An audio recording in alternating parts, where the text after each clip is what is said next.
ചേലക്കരയിലെ ചെക്കന്മാരൊക്കെ ഇപ്പൊ ക്ലാസ് ആട്ടാ. അതിനൂതന ഹൈടെക് സാങ്കേതിക വിദ്യകളോടെ വൻ നഗരങ്ങളെ പോലും വെല്ലുന്ന സൗകര്യങ്ങളുമായി നമ്മുടെ ചേലക്കരയിൽ naturals beauty parlour, doctors tower, near bus stand, Chelakkara.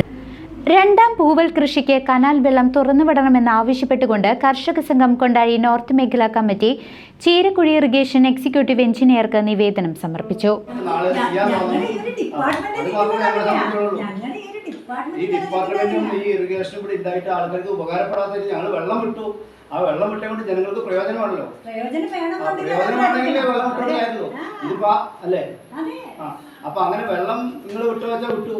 അതുകൊണ്ട് സാമ്പത്തികമായിട്ടും എന്താ പറയാ മാനസികമായിട്ടും നഷ്ടമാണ് ഉണ്ടാവുന്നത്.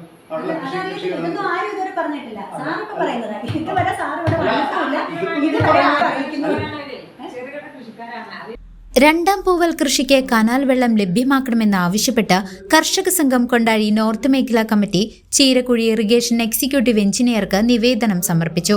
സെപ്റ്റംബർ അവസാന വാരത്തിലെങ്കിലും കനാലിൽ വെള്ളം തുറന്നുവിടണമെന്നും സമയബന്ധിതമായി കനാൽ നവീകരിക്കണമെന്നും കർഷക സംഘം ആവശ്യപ്പെട്ടു.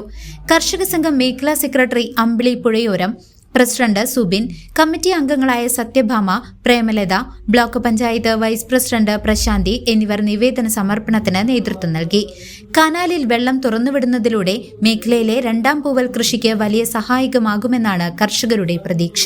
CCV news, Chelakkara.